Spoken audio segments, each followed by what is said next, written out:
All right, welcome back to the J&J Monday on a Sunday. I'm J77 Johnchkin right here with us as always. So our hat of the day is, I'm pretty sure this is Pikachu. She's No, saying it's it's not. Eevee. Look at the coloring, dude. Coloring. All right, look, Fucking Eevee. I she mean, look does this look yellow to you? Does this look yellow to you? No, it's brown. It's okay. The brown. camera angles make it sound like it's yellow. We got to. Okay, I'm changing the camera angle. See? Look at, there's the goddamn brown. All right, as she said, it's Edie. I never heard from what show. Pokemon. All right, never mind. Yeah, Okay, it's a Pokemon. It's cute you and know adorable, and it has a lot of different evolutions. what are we doing now? Hold on. That's actually a real Everybody, thing. if you look at this, if you look at this hat, show the hat, hold the hat up to the camera. If you look at that, nobody's gonna say can tell from whatever you just told me from Pikachu. It's look like Pikachu. No, it's not. It doesn't look like goddamn Pikachu. If you weren't my friend, I would be saying very harsh things about now.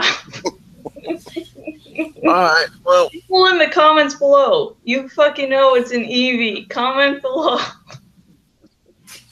okay. From what season this Edie came from? I'm more in tune with the games. I don't really pay much attention to the TV All show, right, so but it has appeared on the show a few times, I think. I'm gonna look for this. It's What an game? Eevee. It's the most. It has the most evolutions of a non-glitch Pokemon. Mostly, you'll usually catch in the wild as a male. Uh huh. Huge difference between how the percentage there. So, All right. so Well, far, I'm in white version 2. They have all the evolutions except the fairy type, and I'm going to try to collect all those. So I've already have 3 of the 7. whoops. All right. Well, I'm hoping that I'll catch up soon. I don't remember playing any of the games. They all look the same to me anyway, so I'll just pick up one and play and see how that is. Yeah, But that's not what I'm currently playing white version 2 and hard gold. Those are my. I. I've only started playing Pokemon relatively recently, so. Well, we ain't missing much. Just pretty much they just renaming the same thing and just talk to everybody. That's what it is. Still a big seller's item. I mean, it keeps Game Boy. It keeps the handheld game system relevant because people buy it. So I can't complain. What I am concerned is about a couple of stories that I talk about here. Some one serious, mostly entertainment. Um, the announcement. I went to my Barnes and Nobles. I wanted to check out the date. July is the big announcement of the Harry Potter book, Harry Potter and the Cursed Child, I believe they call him. Um, and I looked at the unofficial cover because they didn't say it's the final cover yet, which is kind of amazing, even though they're showing it as the final cover. I actually like the artwork. I think a lot of people are excited for this problem though, and that is this is not really an official book. It's based on a play, which is from which has spurned huge interest and even controversy because of the casting and who they got to play the characters. Oh God, casting always is a great place to find controversy. Hmm. Because Well, it's like no one can be happy. There must always be a problem. hmm but the thing about this is that I'm more concerned. I'm not worried about the play. I'm more concerned about the book because, technically speaking, it's not really an official, at least in my opinion, continuation of the Harry Potter series. That's just my opinion. Okay. Yes, they consider it as the eighth book, but to me, when I see her name and I see everybody else's name behind it and where it's being based upon, can you safely say is it the official eighth Harry Potter series? And two, how much are we overhyping a book? Because we don't know how good it is, how disappointing it's going to be. It's been a long time, and keep in mind, it's taking place years after the events of Deathly Hollow. Shouldn't we take into account that we shouldn't expect too much from a story that's now more adult oriented than the other books were? I think it's the same thing of when anything comes out, you have to be relatively calm and realize that the whatever is coming out might not be the greatest thing ever. I mean, when Star Wars: The Force and God damn it, I keep on nearly saying Star Wars: The Force Unleashed. I'm sorry, I did that in yesterday's episode of Jash Talks. But great game. You played the game. Star Wars: The Force Awakens is, I was sort of hyped for that, but before J.J. Abrams was announced as director, I was relatively, this could go either way. I shouldn't be hyped up too much, and so there are factors you should look for to sort of help control yourself. I mean, if you wanted a book just by J.K. Rowling as the 8th book, and you think maybe that J.K. Rowling is, all that's needed to make a good Harry Potter book, you might want to be a little concerned about all the other names being attached. And just and that's the thing. Realize that it's not just J.K. Rowling doing this; it's a little group of others. And then there are sometimes ghost writers, and so she might have been putting a lot of the workload on one of the other writers. And you'd have to really look about how the dynamic of the writing team worked. Well, that's the thing that really concerns me about this, because I'm seeing the cover. If it was just J.K. Rowling's, okay, fine. She's doing a Harry Potter book. It looks like, it feels like this is going to be something that she want to do, but it's not just her. And then, like, I'm looking at these other names. I don't know how much real involvement she has. And just for the record, you know it, I know it. You can easily tell how much if the author has taken involvement in terms of the books versus whoever else was who was working alongside him. A perfect example, the Women's Murder Club. That's a James Patterson book. He wrote the first book. I didn't like it. When I read the second one with a co-author, I loved it.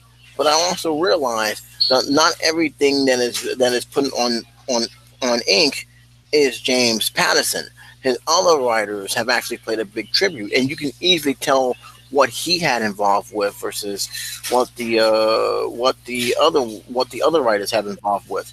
So it's very, you got to be very mindful. And people know J.K. Rowling's style.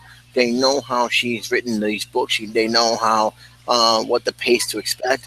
I cannot say with a straight face this is going to be fully J.K. Rowling's book, at least in the way that we have grown accustomed to with the first 7 Harry Potter books. It's the same thing with your favorite story. With your favorite stories, Animorph. You can easily tell when somebody else writes Animorph because you know who it is. When I originally read it, I was not really aware of the whole ghost writers thing, so I was sort of shocked.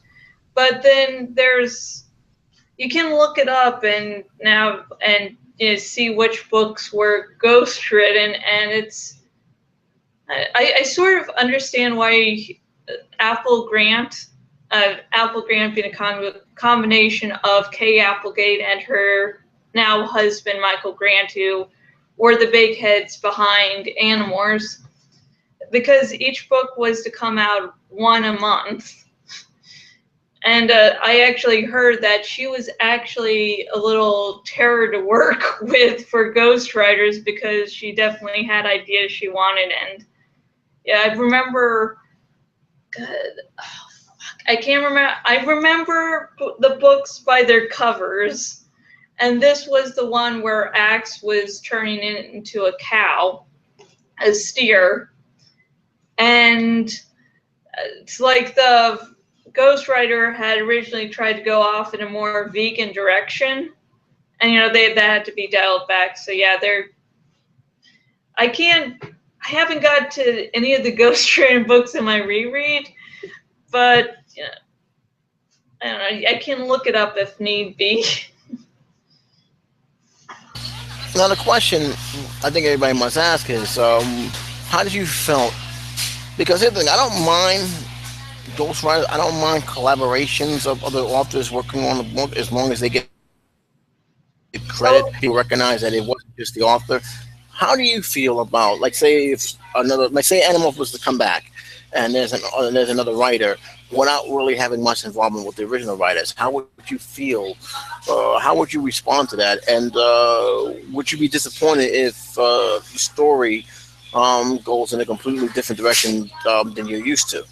Well, about the completely different direction thing, the last book ended on a cliffhanger that was definitely going to shake things up. So already, things would already be going in a different direction if the series were to continue. And my problem would just be if things had sort of gone into the exact same dynamic as before, because everything, all the post-war stuff of the final book was definitely showing things to be in a really brand new direction. So I would not like for things to fall back into the same old. And you were talking about ghost writers, you know, not being credited. I ghostwrite. That's where I do my writing commissions. Basically, you know, I write stuff and people will, you know, probably sell it. So and I don't mind as long as I get paid decently. It's just like I can get paid money so I can actually work on the projects I really put all my heart and soul into. So it's like I just care about fair price, and like if someone wants to say, oh, you know, oh yeah, she did that, that'd be great just to get more customers. But you know, if someone wants to sell this as their own work, I don't mind. Well, this is the thing that I guess that I think that people should just be aware. All right, because again, it's not just J.K. Rowling doing this book, and for what I know, I don't know if the magic is going to be there. Like, for instance, I never read the short stories that is now being made into the movies. It was mixed with mixed reactions. People read it. They did say they was okay with it, but they still wanted Harry Potter. They still wanted that, you know, they still wanted a book that was Harry Potter related. And I can understand fans love the book series, they love the movie series. But the problem with what I have with the way, especially with the way I see it, and again, not saying this book's gonna be bad. I am gonna be reading that book. What I'm getting the feeling here is that, and I may be wrong, I think she's being forced to write a Harry Potter book where her heart may not be in it. And the last thing I want is to see an author get trapped into that same thing where all she can do is just write just one particular genre. Keep in mind, one of the best authors that we've known didn't just wrote one genre. J.R.R. Tolkien, he did more than just The Lord of the Rings. And even J.K. Rowling, which we just found out, did a lot of adult stuff, more so than the Harry Potter stuff. So I'm hoping that this doesn't typecast her as just this Harry Potter author. She can do more than just that. Now, mind you, Hello? these days, What do you say? is Stephanie Myers doing anything these days? I haven't heard anything. It's like the host, and that's it. Good. That fucking host was fucking crap. Fucking bullshit. You really hate that book. Yes, I do. How could you tell? If it makes you feel better, I don't think it's any worse than the one I'm about to read. What book? I didn't. Anne Rice. I was told about her books. I got all 3 of them. Oh, the I didn't know. Beauty? I didn't even have to say anything. I didn't have to say anything. No, that was assaulted. No, your giveaway was Anne Rice trilogy, and that's the only fucking trilogy I know of any, that I've heard of from her.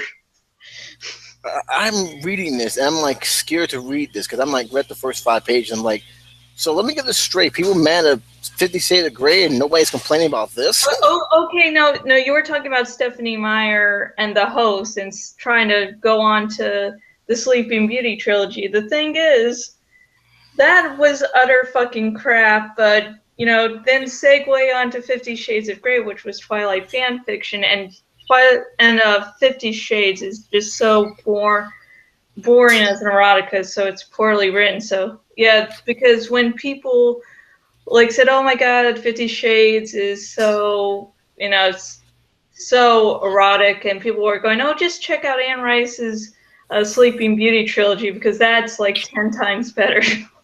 And Anne Rice actually has gone through different periods of being a Christian and sort of being a non-Christian. And so by the 3rd book, I think probably a little time after the 3rd book, she was into one of her Christian phases. And she was actually scared of the fandom, and I believe that's the reason a 4th book wasn't written. The funny thing about what I've read, I'm like, I heard it. My friend told me, yeah, she did a lot of exotic books. You'd be surprised. Because I know she did The Witching Hour. I know about the Vampire Chronicles, which I actually love. And by the way, thank God she came back to that. It's been a long time since she did a vampire novel. But I didn't know it was that. And I'm reading this like, I don't know what to expect.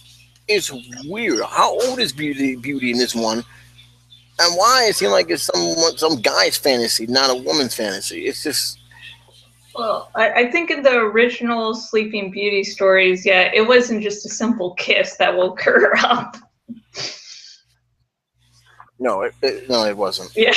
That was the first chapter. That was the first chapter. I mean, that was crazy. I'm just looking at your face and hands, and I'm like, I'm not reading that. I'm reading it because I'm bringing back Read and Review for this channel, but I'm like, how she gets a free ride, and the thing about it is that I got the paperback, so obviously this is a reprint. I can understand it. The way they promote that book is that if you like 50 Shades of Grey, you're gonna love this. I said, no, 50 Shades is for fucking babies. I mean, you don't. I'm like, look, you don't need to promote. First of all, Anne Rice's name speaks for itself in most people's eyes. I don't think people like the stuff that she's done in terms of exotic read, but people know who Anne Rice is. I knew who Anne Rice is. I loved an Interview with the Vampire. I read that book and I couldn't put it down. It was so good.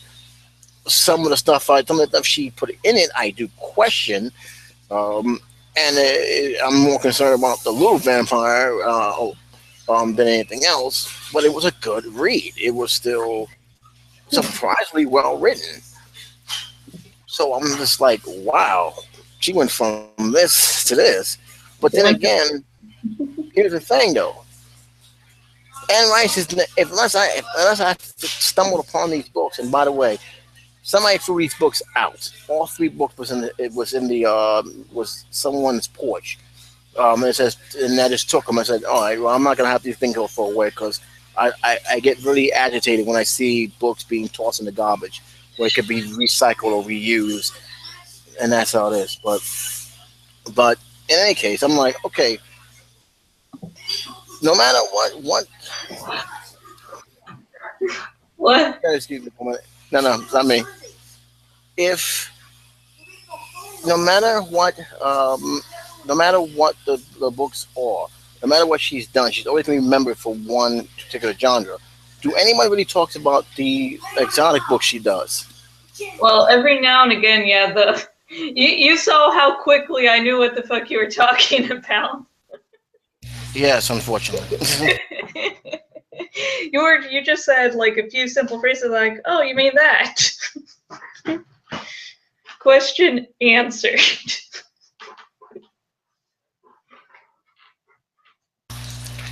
Hold on one second. Do me a favor. Talk about the animals for a minute. Wait, what do you want me to talk about the animals for? Trust me. Just talk about the animals for a minute. So, oh god, in the first Animorphs, I don't know why the fuck you're telling me to do this. In the first Animorphs book, Thoughtspeak worked one way. You didn't have to be in morph to do it. You could just be in not human morph. You could just be, your regular human self and talk to someone via Thoughtspeak. And then so, you read the first book and you become very, he did that because he's going offline. And so you read the first book and you become very used to that fact. And come number 2, and it starts off by Rachel saying, oh yeah, Tobias is in Hawkmoor, so I can't communicate via Thoughtspeak. And you're just going, it takes you a second or two the first time to go, but didn't the first book say something else? And hi, Shocker. Okay, I'm here. I had to get offline for 1 second. Happened. I gotta get offline for 1 second. I'm back here.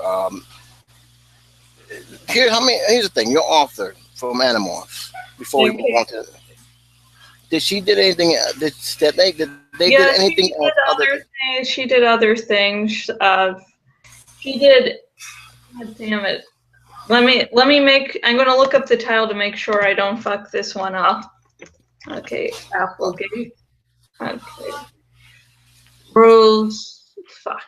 Okay, Applegate. Let's see. Books. God. Oh, she did Remnants and Everworld. And, shortly after Animorphs. None of them really took off places. Everworld, I never actually finished reading the series, and it was... I can't remember why. I think I just, keeping up with the book series for 3 or 4 years every month is a little tiring. And then when you have to keep up with the library system, but Everworld, from the people who have actually finished it, just sort of dropped off. Didn't really have a real ending. It was, basically the main characters, when they go between the real world and this fantasy world with all these gods from different mythologies, and they go from world to world by falling asleep. All right. Now here's the thing. They did Remnants, which I think I've heard from people does actually. Didn't really last a long time, but at least had an ending, and it was basically, from what I've heard, is of the last remaining people of human society out in the universe. And I think she's also done other things, but I haven't really kept up. And her husband, Michael Grant, has done some things of note. Now, here's the thing. She genre. She always stayed within the fantasy genre. No, Animorphs was sci-fi, but it seems I've mentioned 2 sci-fi series she's done and 1 fantasy. Okay. She never did crime dramas. She never did anything like crime dramas or just basic fiction. Let me just check. I'm going to the Wikipedia and seeing what other things she did. She's done this. I don't know what the fuck this one is. It's a series, and the first 8 books. The main character. That's it. Okay, it's a book series called Making Out. that seems to not be sci-fi or fantasy. So, in case you're wondering what's going on here, this is the price you do when you do things live. Okay, I'm not gonna go into detail, but there's some crazy stuff going on, and I'm just. Okay, what's going on? What's going on? Trust me, man. We're having a ball here right now. Okay, so let's just know it's just crazy because the person is too close to us. But yeah, consider. I'm gonna put it this way: if you ever seen the movie Grumpy Old Man, Yeah. it's happening in real life. So that's all you need to know. I barely remember the movie, but yeah. Thank you for that description. That's a good description there. It's like you're a writer. This is what happens when you do live. I can't say cut. Sure you could. All right, so like I said, Harry Potter should be out July. I think the last 2 weeks of July. It is. They say it's the 8th book. I'm not saying it's the 8th book technically, and I'm more concerned really about because it's going to make money. Let's be realistic. It's going to make money. It has Harry Potter name on it. It's going to fucking make some money. The only problem I have is will it have the same feel of J.K. Rowling, especially if she's not 100% doing the writing. That's my concern. Well, I think all I'm hoping for now is just a good story. So that's we may get it. We may not. Hyped up until reviews and until I start to read it myself. All right, let's just move on. I did this with the Entertainment Roundup. I already did a recording of this. I'm going to talk about it. I made a re-record because I really was trying to avoid talking about this. And the reason why I didn't want to talk about it is because I don't like to get into gossip. I like to talk about news that is actually, actual news, whether it's entertainment or whether it is something that is major, but it's something that is news related. I don't like stupid YouTube drama. I don't like stuff that is based on. Oh God. And too many people have been asking me this question. I'm saying, no, I'm not going to talk about it. I was going to talk about doing the first 2 episodes, but I decided to leave it alone. You heard about the Toby Turtle situation. I'm assuming. I'm correct. Yeah, I'm correct. I mean, yeah, I've heard about it. Okay. Here's the fact here. Here's the fact I want to bring up. The reason why I didn't want to talk about it is because is he said versus she said. There's a lot of things that was going on that doesn't surprise me. There's a lot of stuff that I did see the Tumblr blog that she made. I can't take that as just facts. There's just some things that I question, especially those who are coming forward. Listen, the allegations are serious, no question about it. But I'm not going to throw gasoline to the fire over something I simply do not know. I do not know what happened, and frankly, that's between two grown adults there. To me, she have every avenue that she can possibly have. To me, she should have went to the police as soon as she could, and even after that whole blog, she should have still went to the authorities and done it. I feel that it's more about revenge than anything else. And I'm gonna keep it real. I'm not saying that Tony is no angel. I don't know him. All right, I said this before in many of my videos, and I'm gonna say it again. You don't know a person just based on subscribers or following a video. You really don't.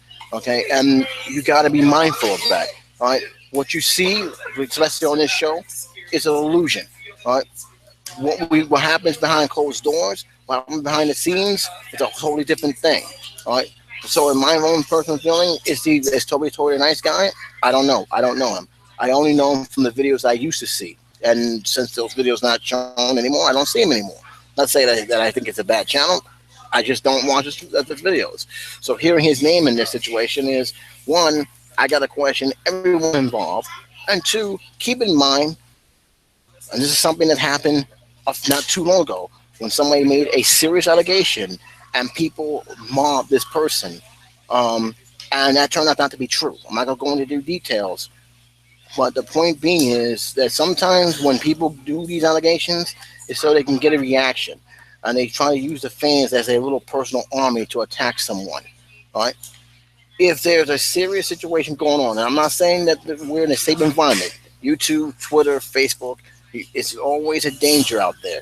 If you sense something is going on, instead of making a video that lasts 10 minutes, call the police, call the authorities, let them know what's going on, inform them with the channel, and let them do what they're supposed to do their job. If you're going on YouTube and blasting somebody and making allegations on videos, I can't take you seriously. And I hope because God knows if you're wrong, you not only may have inadvertently harmed this person, but you may have harmed his family, you may have ruined this person's reputation. Right now, there's a sort of incident that's happening.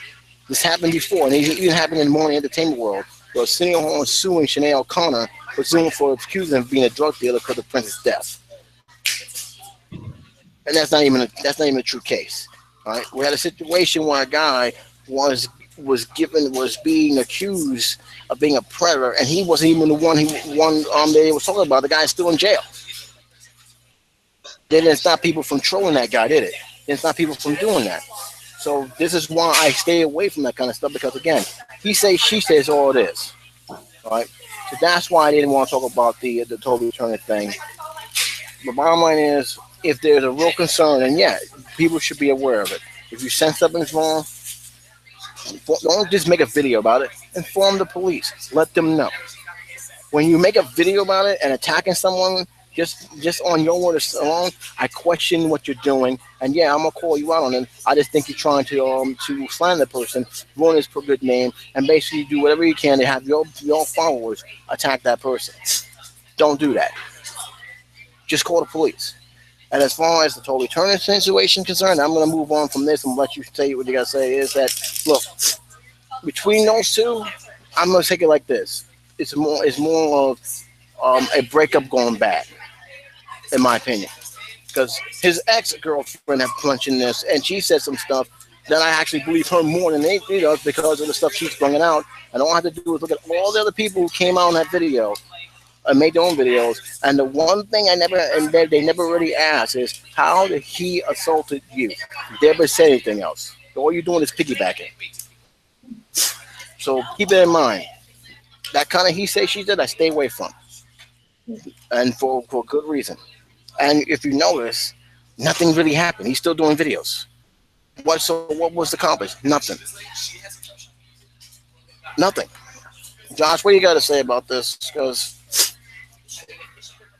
I know you guys. Lovely shade of blue with a couple clouds in the sky. In other words, you got nothing to say. If someone's going to give a shit in this podcast, it's not going to be me. No, that's the whole point. I mean, it's not that I really care. I mean, I know it's a serious situation, but again, it's amazing. And the reason why I'm bringing this, only reason why I'm bringing it up, because too many times, and we're seeing it a lot, and it's having very backlash results. How you have people, I see people make videos about someone who they don't like, make an allegation, and without actually backing up what they're saying, people just jump on it. I'm not thinking that maybe that person just have a grudge on that someone and is using these allegations to attack that person. That's the problem I have with that. And we have a situation, we have happened on more than one occasion on this channel, and it's going to be a point that, guys, enough. If the guy is actually serious what he's doing, why is he going to the authorities? Why is he making a 10-minute video about the situation?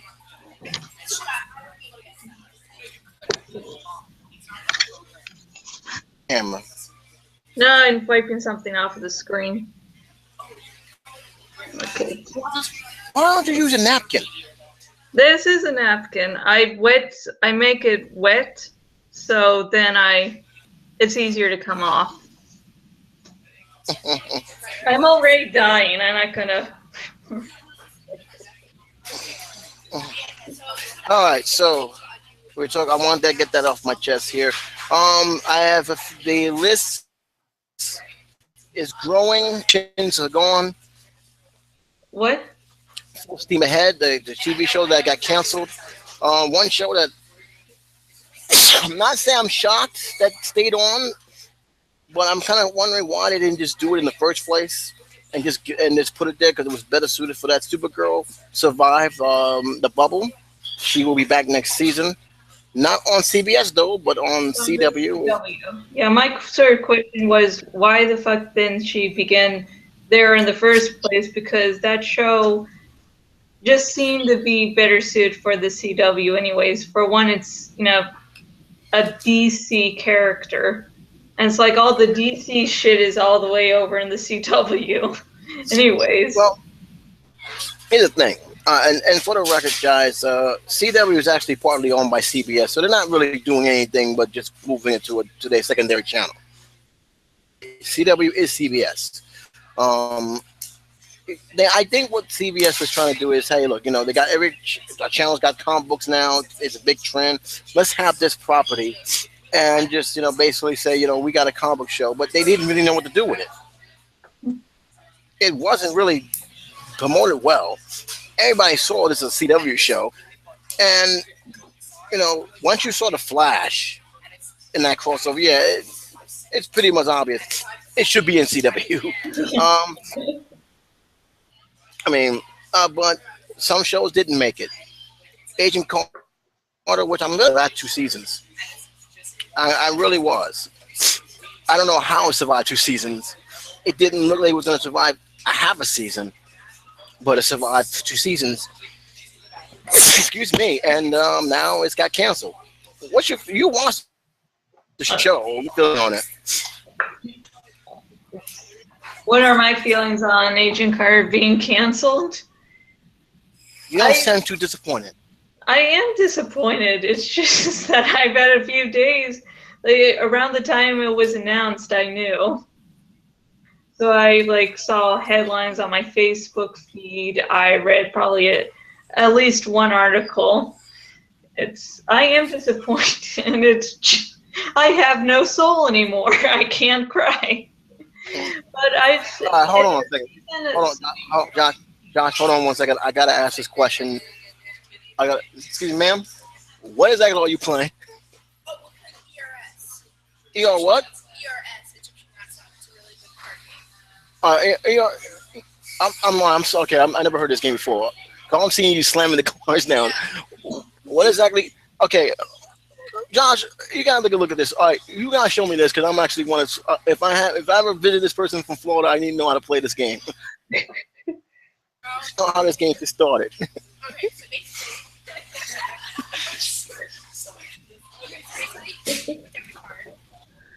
point this over here. All right, go ahead. You got a 9 of diamonds. Yeah, I got a 9 of diamonds. Okay, so basically you put down a card. Okay. And then I put down one. And see, this is like a royal card. So then what happens is, so first of all, the objective is the game that you want to get all the cards that you can.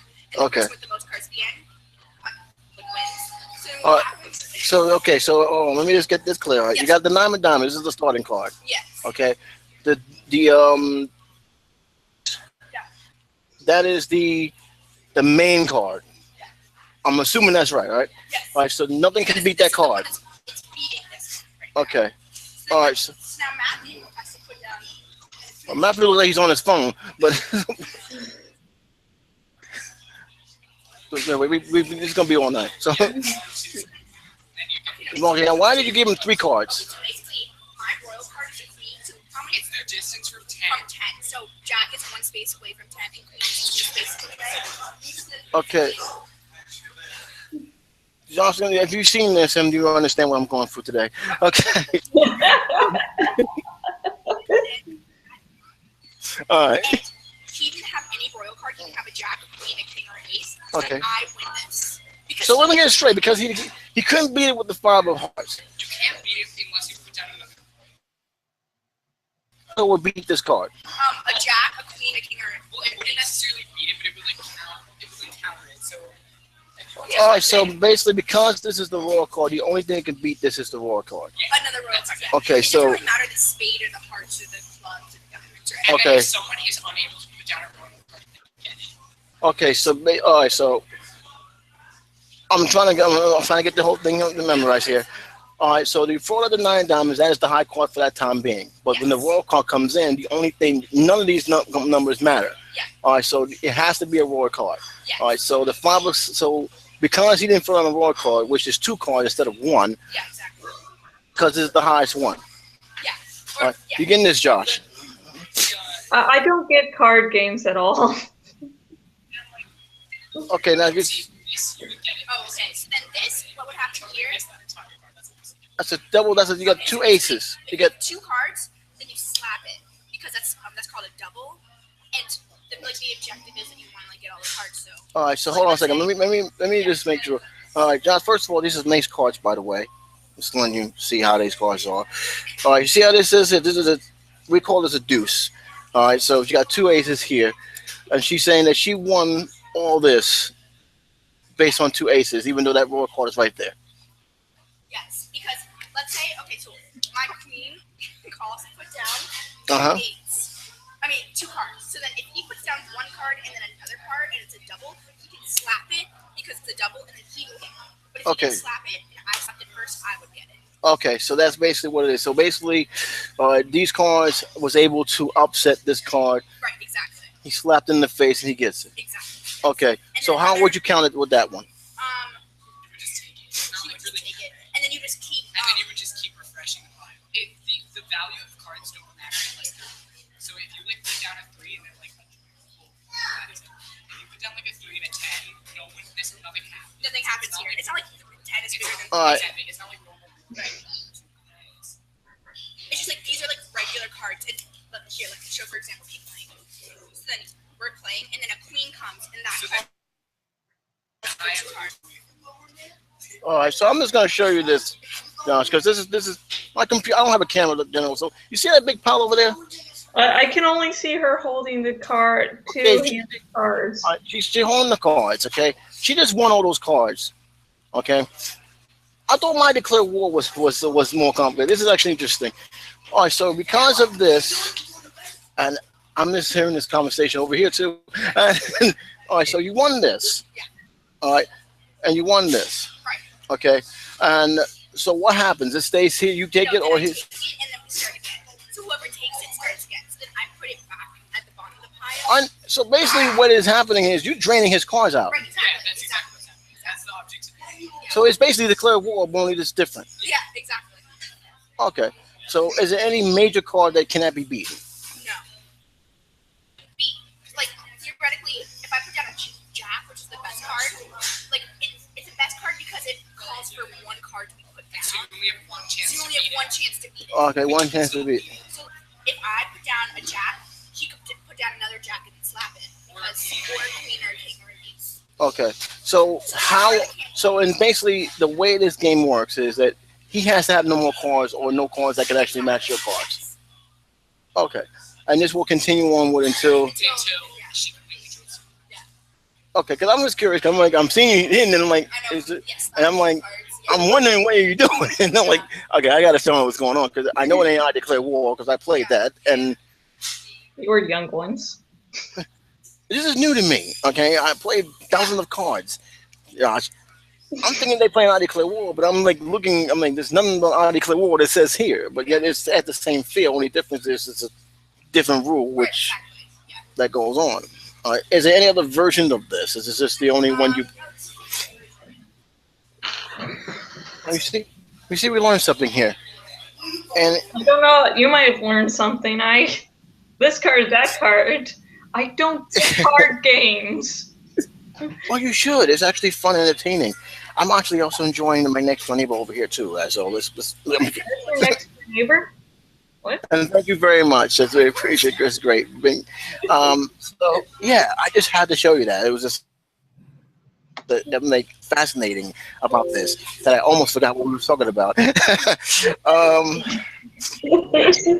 I was trying to concentrate on the card rules, and card games don't make sense to me, so I'm just totally lost where we were before.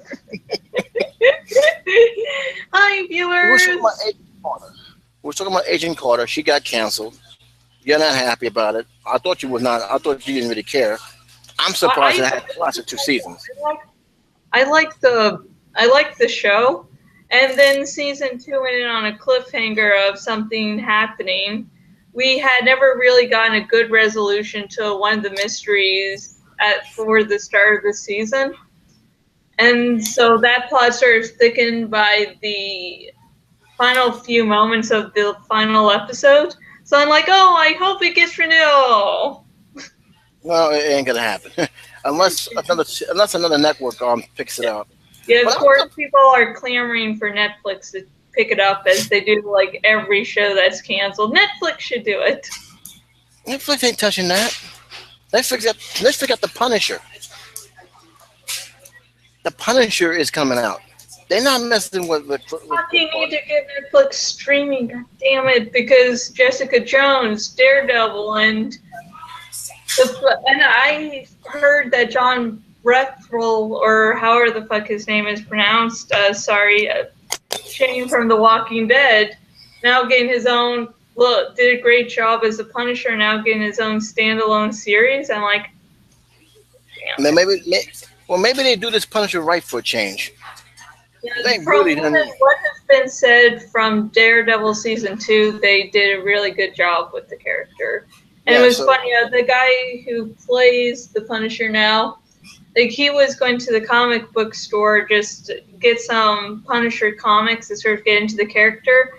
And the guy at the counter says, oh, you're going to be playing so-and-so. Okay, you should not read this one. You should only read this one, this one, this one, and this one, giving him suggestion. And say, okay, get all these. And John Bernthal did that. Hey, you know what? He's a dedicated fan. I wish the Punisher series very, very luck. I'll tell you one thing though. One of my favorite Punisher series had nothing to do really with Punisher, but it was such a weird crossover that it actually was pretty damn good, and that was the Punisher and Archie crossover. It was like one of the oddest crossovers you can probably have, and yet it actually worked. Yeah. Good. Archie, I've heard of Eminem being crossed over with the Punisher, I think. So yeah, weird crossover happened. Yeah, but the one with Archie was like, you didn't expect that. And here it is, right there. I'm not surprised that CSI Cyber got canned. I was kind of surprised he even tried to keep the series going with another series. And it officially spelled the end of the CSI series. The Muppets. Why did they even make a show? I don't even know. I love watching it. They're better off just making movies and don't leave the TV show alone. So shows that got canceled, I wasn't really shocked. It's about time America's Next Top Model got canned. Beauty and the Beast got canceled. Yeah, it got canceled. Okay. I thought Beauty and the Beast was been canceled. It lasted 5 years. Holy fuck! Really? Yeah, I didn't even think that was still on the air. And then against Kristen Cook, I think she's a good TV actress, but I never really got in because I grew up in the 1989 version of Beauty and the Beast that was on CBS, I believe. A very good show. I was kind of surprised how good it was. Well, crazy ending though. How they ended that series, kind of like, wow, they went that direction. But it was a good show. It had a good soundtrack to it as well. So when they did this rebooted version for more of a teenage feel, I felt. All I know of the original Beauty and the Beast TV show, Linda Hamilton. That's a good show. I mean, it has the 80s cheesy feel to it, but it was actually well written, in my opinion. It was actually pretty good. It deserved mentioning. You know, and if you like, I'll put it this way: if you like Hercules: The Legendary Journey as a fun popcorn TV show, and you like the Xena, which I actually love Xena, and you see Beauty and the Beast, you say those are one of the 3 ones. That one would be more the darker of the 3. I really did like it. So seeing this one, I'm like, okay, you're not doing anything different. I mean, you're telling the story over again. And I think what hurt it for me was they had a movie called Beastly. Yeah. Oh, you froze up for a moment. No, Joker, don't leave us. I'm right here. I'm not going anywhere. You froze up. I didn't know if the connection was suddenly going to drop again, and I have to rant about Animorphs, which I hate doing. Yeah, so I guess that's what it didn't really connect with me. Shows that got canceled wasn't a surprise. The Good Wife had a great run. Molly and whoever had a good run. Mike and Molly. I think that's your show. No, well, as with the majority of sitcoms, I don't really keep up episode by episode. But fuck, I can't pronounce his name. I can't pronounce words. Rev Reznor really enjoyed the show. And yeah, it was a good show, though. Parts that sort of got to me were when Molly was being a writer, and I was like, this is too fucking real. I can't watch this. I need to leave the room. Yeah, but they had a good run. They knew it was going to get canceled, though, unfortunately, because they made the announcement in advance, so they knew they was going to go. And it's really very good when a show is aware it's going to be canceled, so then they can end on their own terms. It was Hannibal season 3, like just near as the episode started to air, they got canceled, and for the bonus features for season 3 on the Blu-ray, which I'm slowly getting through. I'm finally on the 3rd disc. As they mentioned that the NBC, I was about to say CBS for some reason, NBC like waited a really fucking long time to tell them.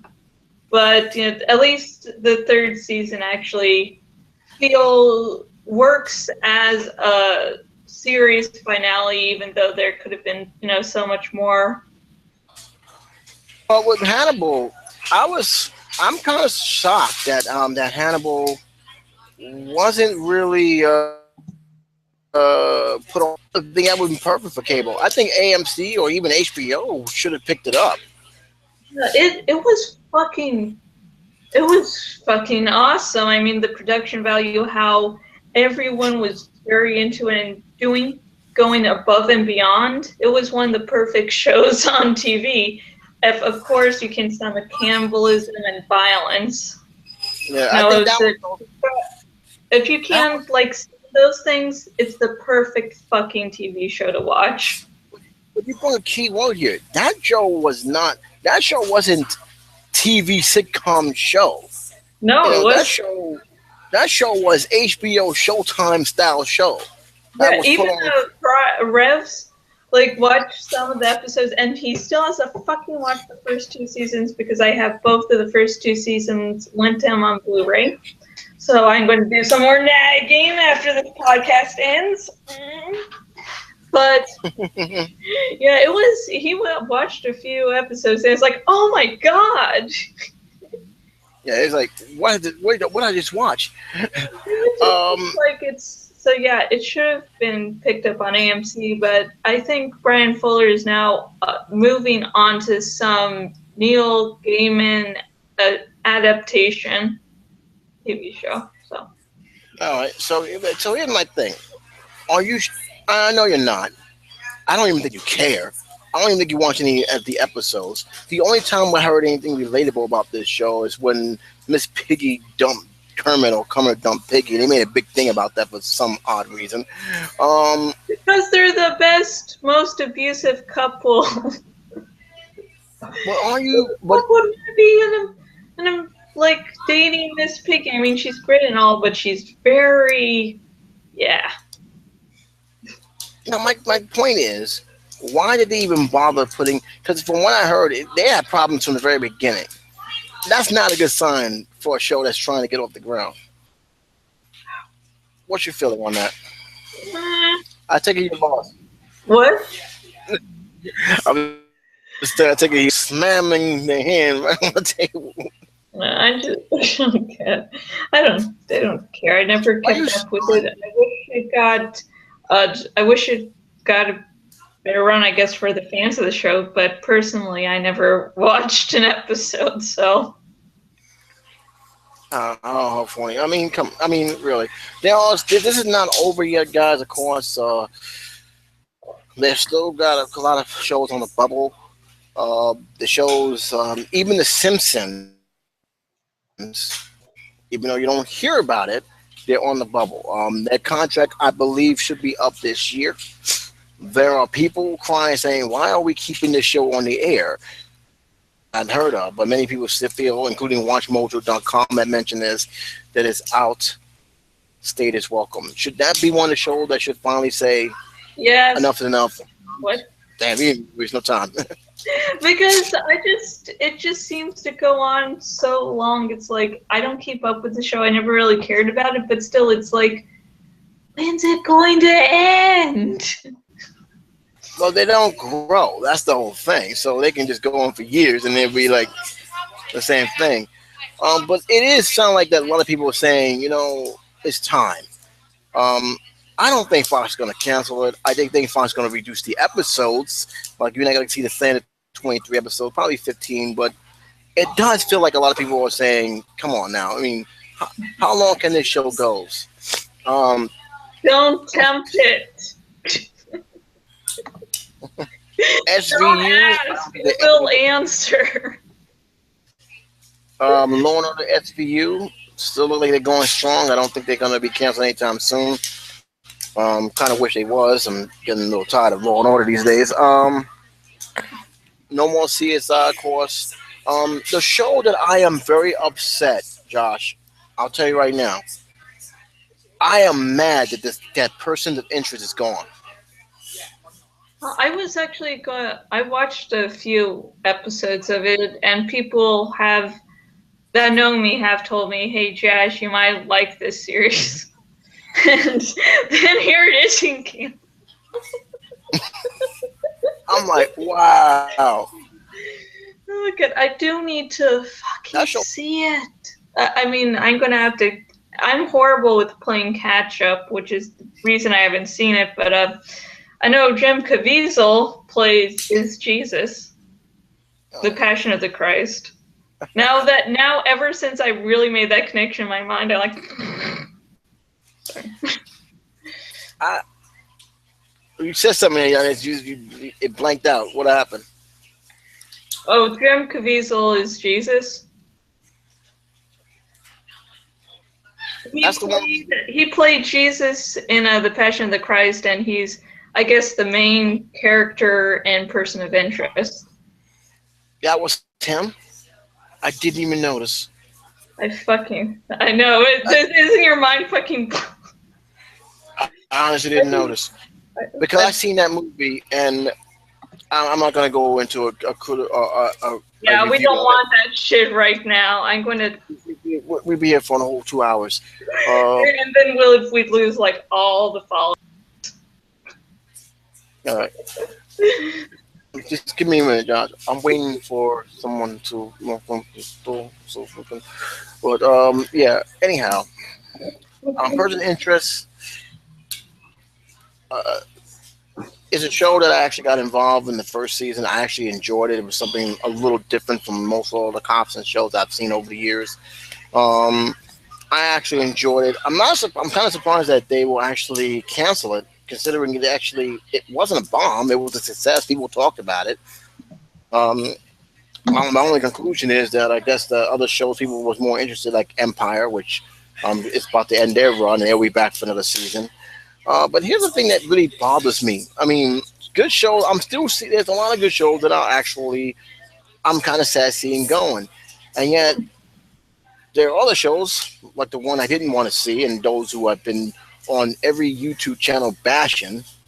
Why is Full House getting another season if everybody hates it so much? Full House, or whatever you want to call it these days. This is like... you actually liked it, so.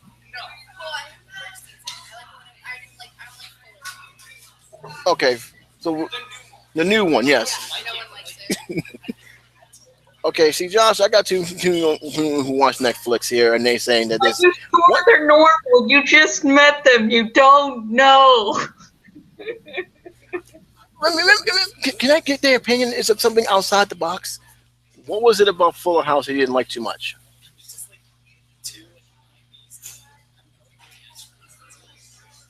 They still doing catchphrases?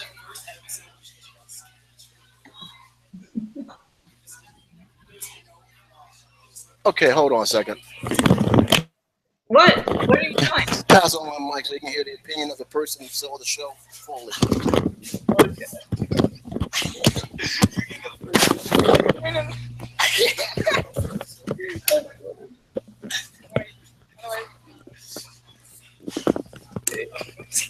Do they have their?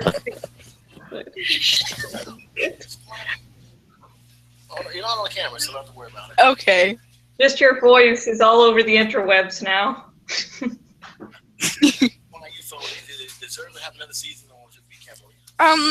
It wasn't that good. It was kind of 90s. It was just like the first season was like better.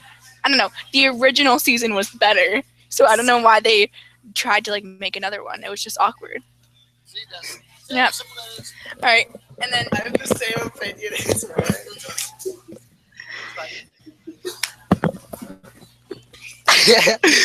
huh?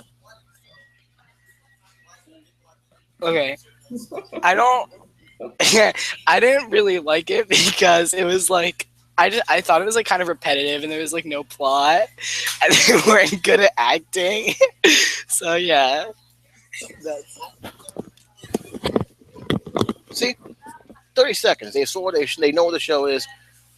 Why this show still got another season?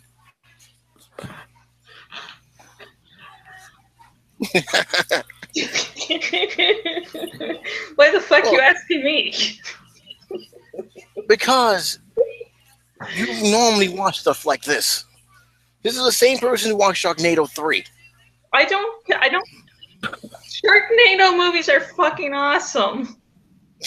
What the fuck? And I know you're gonna watch Sharknado 4, so it doesn't really matter. But the thing that bothers me is these shows. A lot of people say it's bad. A lot of people say it's this. I'm just going to bring this up before I forget. Just because I watch crappy B movies does not mean I have zero standards. Look, everybody grew up watching the original series. No question about it. I can't really say too much about this show because I don't do show binges. The only time I actually binge a show was Orange is the New Black, which my sister loves. I actually binged surprisingly one of the episodes of Psych. Went through the whole thing because the Netflix had that, and I just watched the whole show because I actually enjoyed it. But it seemed like I don't know, maybe just me bringing back these shows from the 90s and 80s is not working. Why are they still doing this project? I hope they keep on bringing stuff from the 90s because maybe Amwars will have a decent fucking reboot. Oh, they gone? Oh, thank God.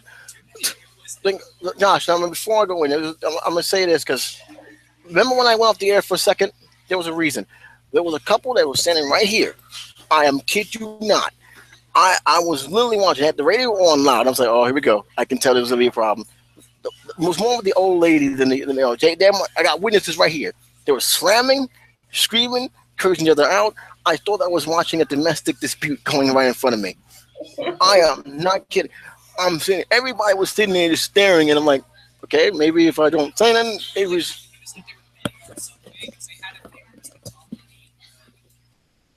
They were writing something down.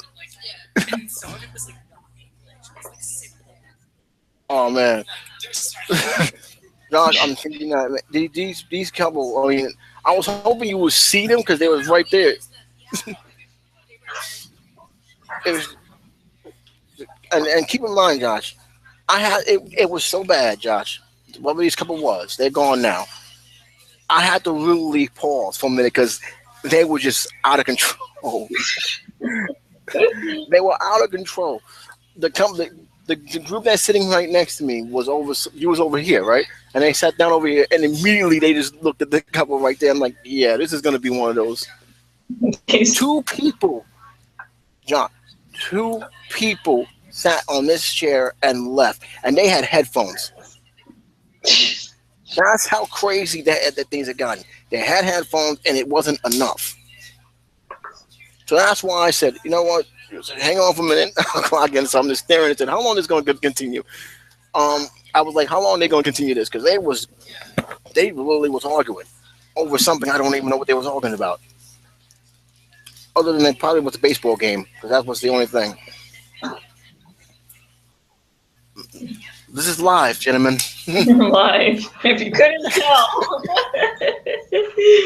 That or Lee's editing skills are crap. I ain't stopping my cafe podcast. It's not happening. But my God, you do have to expect the unexpected sometimes. You really do. No, I'm not kidding you. They've been here for 2.5 hours. They was here 2.5 hours, Josh. They were sitting right on that chair, and the lady got my attention first because she had the radio on, but it didn't bother me. Okay, she had the radio on. It's not like she's blasting, but she was yelling. She was slamming stuff. She walked out the door 7 times, screaming at something, and went back in the door. She was cursing out I'm assuming her husband, because like I said, it was the archable, and she just was going nuts. Yes. If you was there, you'd probably be looking at it. Are you serious?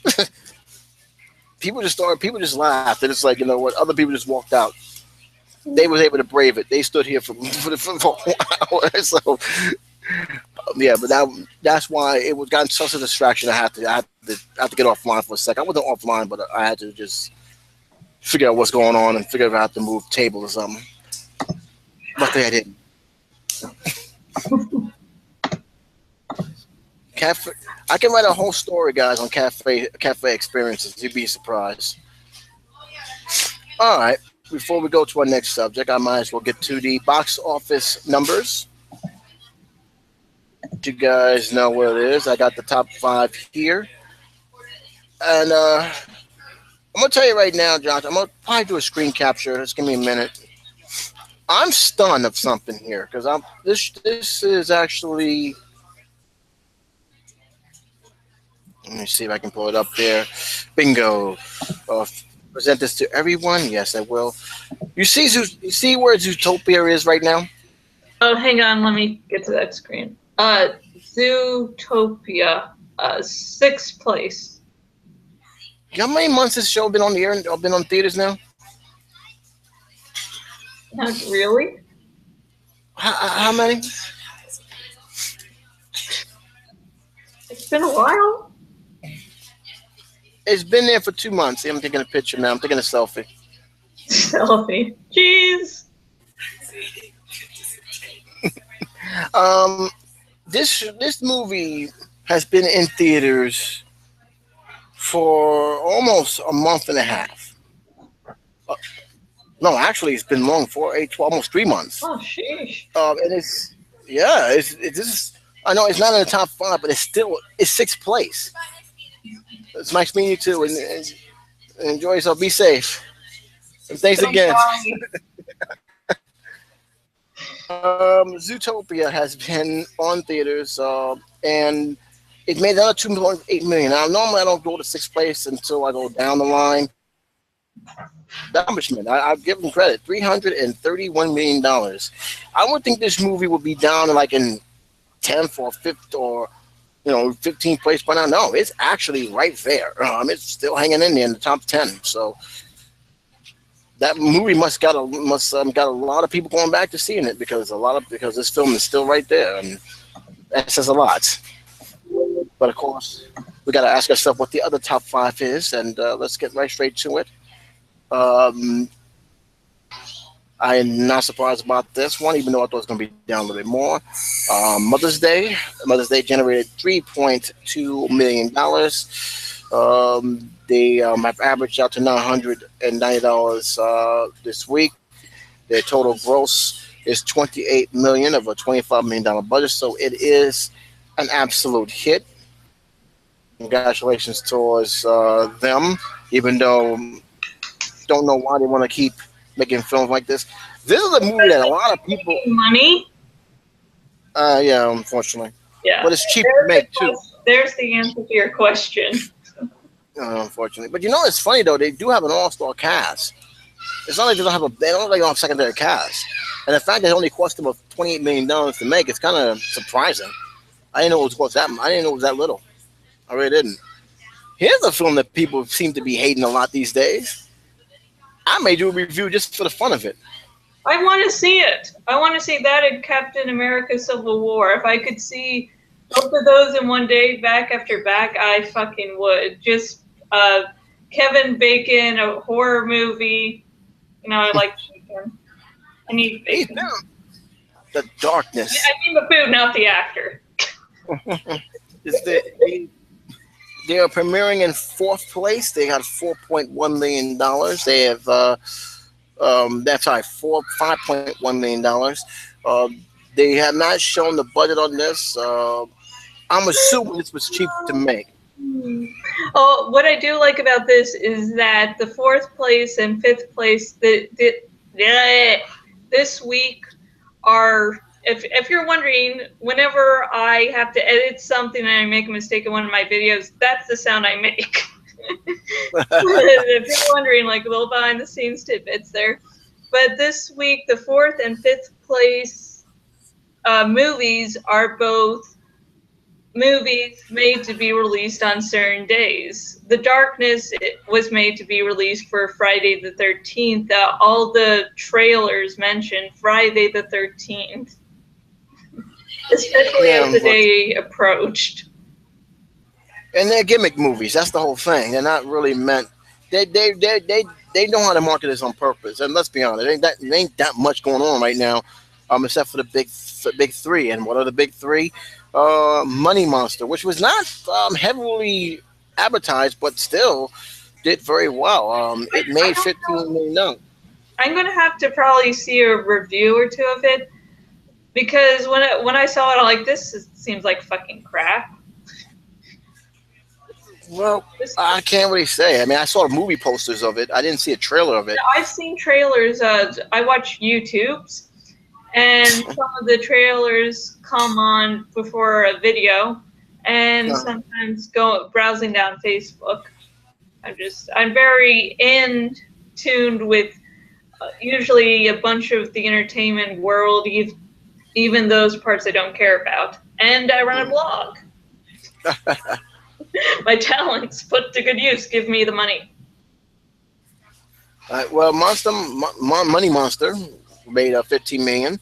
It has a $27 million budget. It's going to make its money back by the second week, unless it has a huge decline. I don't think it's going to happen because there's really nothing really coming out that it can actually threaten it. Even if it does, it still will probably make its money back. The surprise hit Jungle Book made $17.7 million. That's nothing compared to that $300 million they made a budget. Congratulations to them. And we have Captain America: Civil War #1 premiering. And that movie is it made it 72.5. And this is one of the things I don't like about this here is, here's the thing. This movie's been out for almost a month and a half. This film has been released early in some areas. People had actually did reviews on some areas. It took a month for this film to get out. People say it's a disappointment. It's not a disappointment because the movie was already out. Otherwise, if it had to be out, because it made $295 million of a $250 million budget. So yeah, it's been out already. To me, I'm not against what I understand what they're trying to say because they're looking at it as a major release because it technically was not released in all theaters, just certain licensed theaters. I forgot what theaters they was named that was actually released under. But it was a big deal for me because I'm like, why are you releasing this so early? No one else going to see it because not everybody in their neighborhood has these films. But again, they say it's been out. This is their first week. I don't disagree because it's been out for a minute, a good minute. All right, so my own opinion. Let's take a look at the other films. I already talked about Zootopia, so I don't need to go about that. Uh, went to war. You should have stayed. You should have stayed home. You should have stayed home. You guys made $44 million over $150 million budget. You only made $2 million. This was a huge, huge mistake. Keanu, they made another 1.9 million. I'm kind of surprised that's how. Kind of surprised I thought we are gonna go way over their budget. They just barely made their money back. 18 million out of $15 million budget, and according to this thing here, they've been out. No, I've only been out 3 weeks. We had 3 weeks. I'm still a little disappointed. Barbershop, the next cut. It made $51 million, even though I don't know the actual growth. Been out for 5 weeks. The Boss, they made their money. I have no idea. I still don't know what this movie is about. It's The Boss is other movie starring Melissa McCarthy, and from what I can gather from the trailers, she's been she's been called out on fraud, I guess, and so she's just trying to get back on top. So nothing to do with Girl Scout cookies. Oh, there's Girl Scouts in there. I guess she could work with them because it seems that in the trailers there are interactions between the two. Can we safely say that Ratchet and Clank is a bomb now? Why? They've been out 3 weeks. It made $8 million. It made only $500,000 in this week. I don't know the budget of this movie, but I doubt that an animated film costs $8 million to make. So, yeah, that's painful.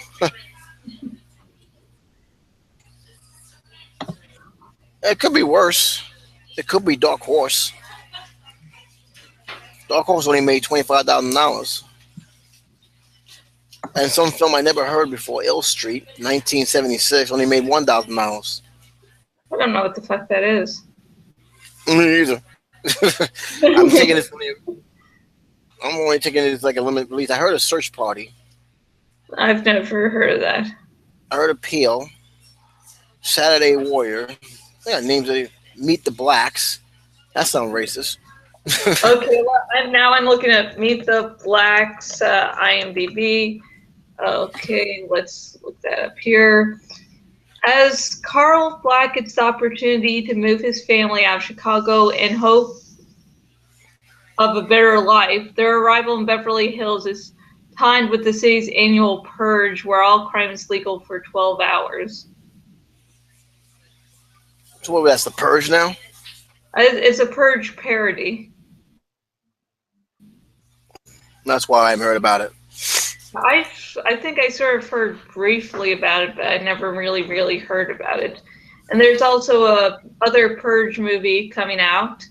Let me see. The Purge.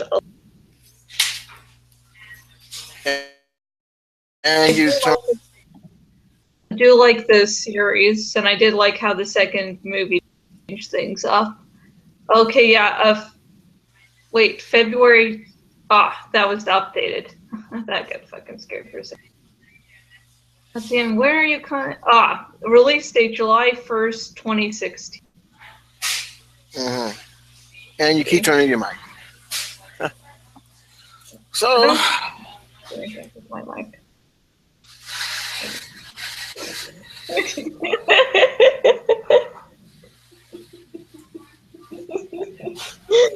I'm fine. Okay. What are we talking about? I'm sorry. We were talking about the Purge for some reason. Yeah, because we started talking about Meet the Blacks, and then that went on to the actual next Purge movie.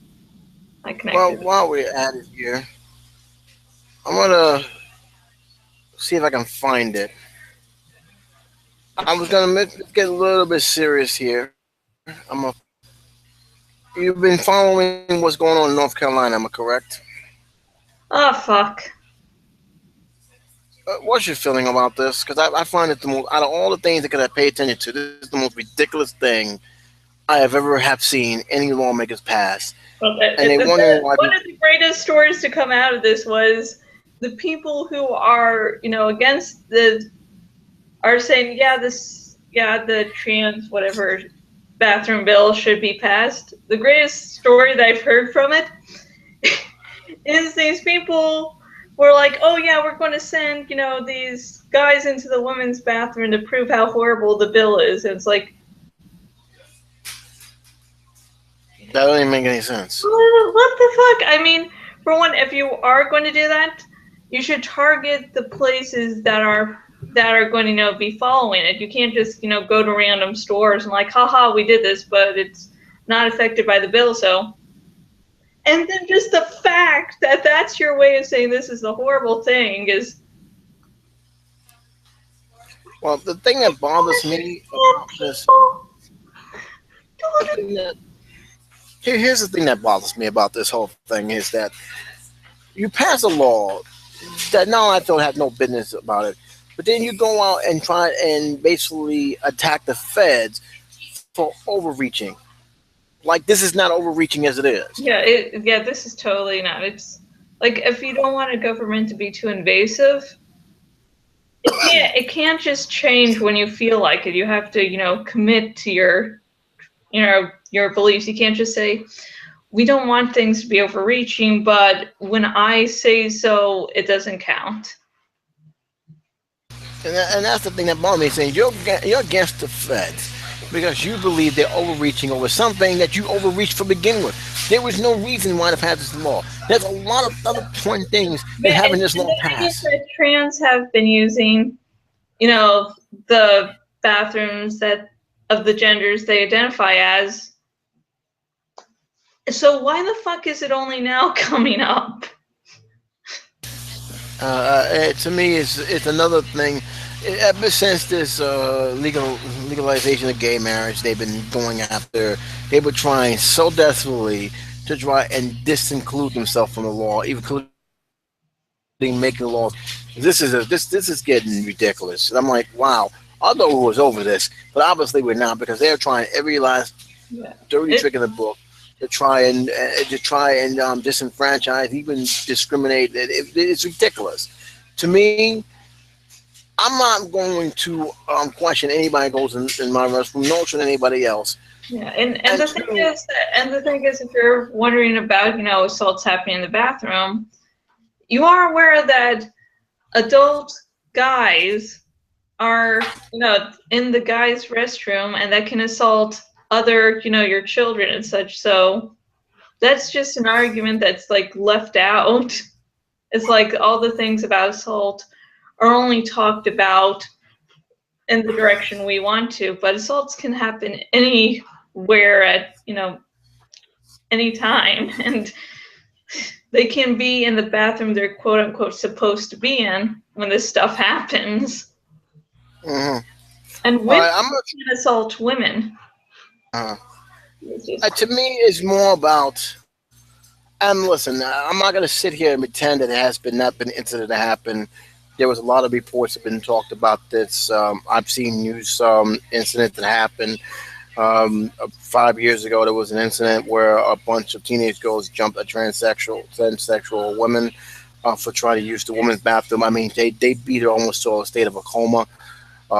They was actually charged as a hate crime. There were people recording it, people, basically, standing back, but almost no one helped her, and it took someone else to try and get them off.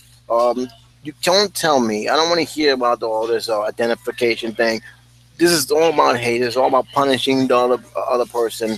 It's ridiculous, and we shouldn't be. And again, realizing that some of these laws are pretty much meant to demonize people for what they are. I mean, enough is enough. Really, enough is enough.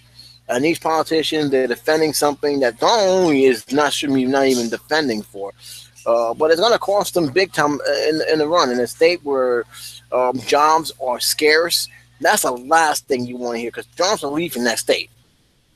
They're losing money. How is that helping a state? It's it's not a smart move financially. When you're looking at, if you're not getting as much money as you should be, you have to think about what's beneficial to your state and, getting the money. And you should not be driving people that bring you the money away because, people, like companies have said, you know what, we were thinking of putting one of our locations here, but now we're just going to move away. And that's not the sort of thing your state really needs to be known for. I mean, I live in Florida. I live in a fucking shit state, but at least that shit's not be talking about us yet. I hope it stays that way because at least we can do crap, but we don't say we don't like money. You know what? Like I said, I wanted to keep this for a while because I got one video I want to show you. This video of the week. I had to actually postpone it because you wasn't here, and we dedicated last week to video games, which is something you don't play too much about. So I actually do. I don't always play video games, but I do keep up with the news. There's sometimes like a Life is Strange, and Selma will spend hours looking shit up. So I won't play it, but I will get into the history and the lore of certain series. Oh, and you just remind me. Hey, Punchy, where are you, man? I'm trying to find you. He was on my. He was on Jash Talks yesterday. You just sometimes have to tweet him like 2 or 3 times till he responds. Because I want him on next week's show. Oh, okay. Then what you have to do is. Seriously, you just have to tweet, tag him in a tweet like every once a day, and then as times grow nearer, you can do like twice in one day, and he'll respond. That's like I only do that when I need to get confirmation about an episode, and that's the only time I do that. All right, but don't punch that cell. I'll tweet him. I gotta get him because there's something I want to talk to him about. All right, so before we a video I want to show now. Somebody told me that we can actually post a video where it's actually audio sound. I have not yet. Yeah, I tried to do that last week, and I just fucking failed it. Opened. Okay, let me see if I can allow pop-ups. Okay, fuck. Okay, fuck. That's the thing. Now it seems to be actually working. Shut up, phone. Goddamn cunt. Okay. My problem is when I do it on my end right now, it just continuously will give me the same fucking things again. Oh, wow, it's finally worked. Yes. I see it. Yeah. You see, you just click on the YouTube little thingy there, and it's ta-da. Okay, so how does this work? Okay, what do I do? I'll just put it here. I've never did this before. I don't know. I'm trying to add videos to playlist. Oh, fuck. Okay, yeah. Soma. Let's see. Can I pause it? What says? Welcome to YouTube Hangout. I'm starting over from scratch. Oh, it's just. Oh, just click your YouTube channel and just click it like a few. Just follow the directions of what it tells you to do. Add a video. Okay, there it is. All right, so here's what I'm going to do. I'm going to see if this works. Because I want to show you this. Because I'm actually want to see if I can get it with sound. I knew this was could do this, people, but it wasn't really working for me last week. All right, so let me just. I'm gonna see if I can do it. I think I gotta get the link address. Add video. Let me see. I got the URL. That. Okay. I did an All output right. thing. Now press unmute, right? I can't see what you're doing. I don't know what's happening.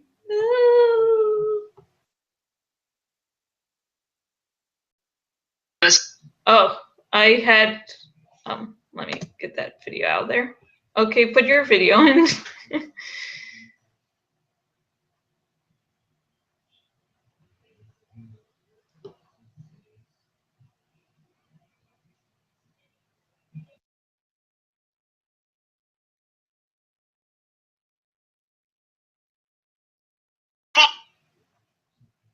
Okay. Okay, it works. I think. I don't know if people can see it or not.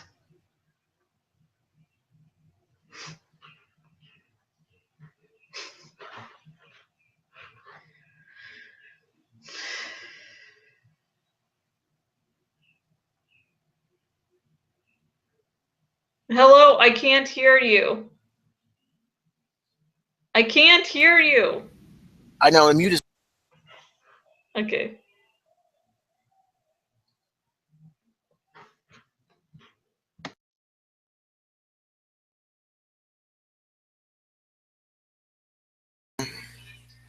Can you hear me now? All right. Now, this is one of my favorite videos. I enjoy it. It's a video that I actually grown to love. I couldn't stop laughing. I want to show you it. This is Curse Studio C. You guys can check them out on their channel. They do a lot of comedy sketch.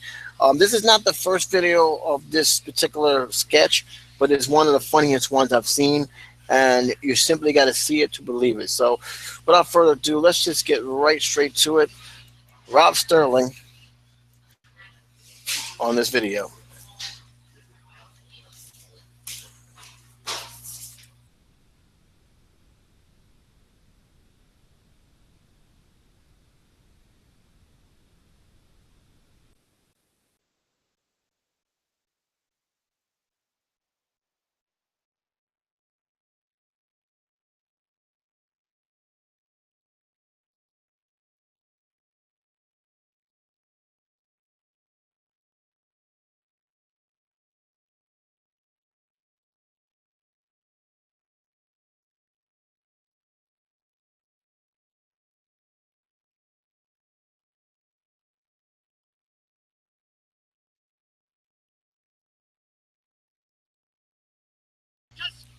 All right, now, did you see what? Did you see it?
Oh my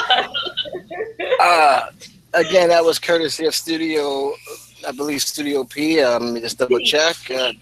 Studio C. Studio C, they do a great job. They do a lot of skits. Wow. I'm gonna tell you right now. They did one with soccer, and I didn't know this was actually part of the skit.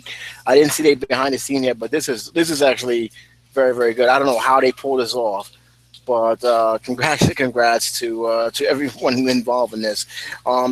That actually was a real college team that was actually shooting this with. So I was laughing because it was a laugh. It was hilarious. Uh, so that's the video of the week again. Studio C. I'm gonna keep making sure I get this right. I will leave a link below so you guys can check it out yourself. Matter of fact, I'll leave a link right here on this podcast, and I'll also leave a link so you guys can follow them on on YouTube. I will also leave a link on Twitter, but that's something I actually wanted to see. Have you never seen that video? No. I've been watching this week. For the last 2 or 3 days now, I've just been watching Soma videos, and I'm currently watching a Soma video on YouTube that's just a compilation of all the cutscenes of the game. I'm going to be viewing another Soma post in the future, so I'm just making sure my minds are deciding what part of the game I'm going to focus on this time. Okay.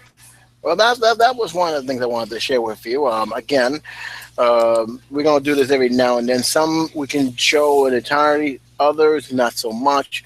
It really depends. Probably every video I show as the video of the week is probably going to be like 10 or 20 minutes long. Yeah, those we can't. We're not going to play the whole thing. That's not going to happen. But we always want to make sure. Keep in mind, we're always going to give credit to the people who deserve it. Studio C, they did a great job. Again, they don't just do. They got a ton of skits out there. They got a lot of skits out there that they've done. I believe they're up to season 5 now. I check out some of their channels, so give them a check out as well. Give them a shout out. They work very hard and of giving this kind of entertainment. So go out there and support them, especially if you like that video. You're pretty much will like that. I like that as well. There is one more person I wanted to talk about, but I'm going to do it in a very careful light. I'm going to ask permission because I know he had a problem with reaction videos. I can understand where he's coming from.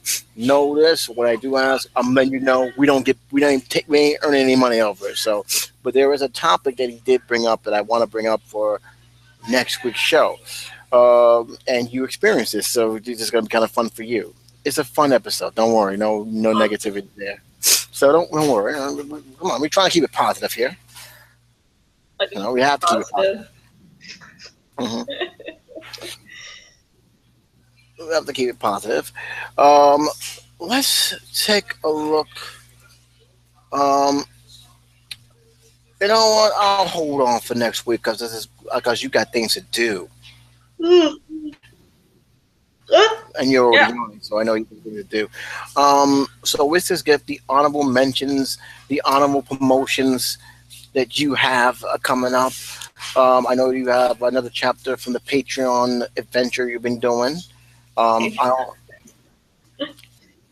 I'm kind of curious how the app is holding up. So app? The story app. Oh, the story I have. Yes. It sounded like you were saying application. I'm like, not yet. That's what technically they are. That's what apps are. I know, but still, you think of apps as being something different. But yeah, Chronicles of Gaia. I'm going to start working on chapter 3 later this, not later this week, this week. I took a little break from writing after doing the bonus chapter, The Hunt, and then getting the Q&A out. I was like, I'm just going to wait for a week or two, and then I had a bunch of blog work and commissions, And so I'm just going to take a break of, not working on it just so I can focus on other things. But this week I will start working on Chapter 3. And Chronicles of Gaia is a post-apocalyptic science fiction series by me. And basically, they're the humans remaining on Earth. Some humans left, some humans stayed, and the humans that stayed changed their basically genetic structure so they can actually turn into at least 3 different animals. But at the start of the main series, enough time has passed that a feeling, as the process is called, has become fully aveiling like it did back in the olden days hasn't become as common. So fully aveiling is a rarity, and aveiling into more than one animal is extremely rare by the time the series takes place. But certain groups can fully aveil, but common day, you're like the average Joe, you walk down and they can't do that. And so the real main action of this, the real main plot of the story gets started in Chapter 2 when one of those old humans, now called Arethi, have crashed down onto Earth. And just how the Drethoviel, as they're called, deals with the Arethi coming back is basically the main part of the story. And I consider the first 4 chapters of the main series sort of the prologue, just so you get a setup of where everything's have been. But after the 4 chapters, after the 4 chapters, the main part of the plots will come into play, and you'll notice things slowing down heavily as I take more time, because one of the big things I want to do with the series is just let you explore the world. So and I consider Chapter 3 the chapter that I'm going to work on going to be the real start of the plot. So be prepared for fun times. And you can find the series on the Chronicles of Gaia.blogspot.com. Patreon, people who don't donate to my Patreon can view the main chapters for free. The main chapters are all free, but those who donate to my Patreon can view the chapters ahead of time. And what happens is, before a chapter is fully released on the blog, I'll just release a little preview and then say, hey, if you're a Patreon donator, you can view it now. You don't have to wait a week or 2 to view it. And also there's bonus features that only Patreon donators can get. And I'm going to make sure that all the bonus content adds to the universe, adds to the world. But if you're just going along for the main story, you won't have to worry about missing out. But so, people who are just casual readers over people who really want to get into the universe can, be separated. And casual readers just don't have to pay money to get a story. Well, I hope they support it, because you work hard on a lot of stories, you do a lot of writing, and you even have to juggle that with all your podcasts you do. I'm actually going to do a Zone 91 episode hopefully tomorrow. So basically, and then an All Hail the Shadowbinder podcast night, which will be a Q&A, and I'm doing the last minute trying to get questions. So basically, I've had 4 podcasts in 3 days, and it's, oh God. Like I said, she's very, very busy. All right, guys. Like I said, we will have another show that's pretty much going to be a interesting concept here, because we're going to be talking about, I'm just going to throw it out there, tabloids. Why we love them and why we hate them and why they still exist. So that's going to be one of the stories. Also, we're going to give a little update on the Dark Tower series. That seems to be pushing forward smoothly with no interruptions, thank goodness, as well as some rumors of other books that may be put into films, which brings the question: how will they do it? Will they keep true to the original source material? And what's your feeling about horror? Is it now finally been fused as sci-fi? I disagree with it, but you guys may. Well, there's that. Well, horror can go off into different genres, so it's just not like horror has to let's be. See, it can be science fiction, like Alien franchise. Let's save that for next week because it is a big question, and especially since you just said the Alien franchise, is horror dead, or has horror actually fused to this, to their own little thing, where it can become horror comedy, which it can. No, or that's what horror has always been able to do, just like sci-fi, or just it's very malleable. You can make it do a lot of different shit. Well, that's the one topic we will be bringing up. So there's some of the stuff we will be bringing up, as well as the box office results. So just look for all that. But until then, this is J77 saying take care, be safe.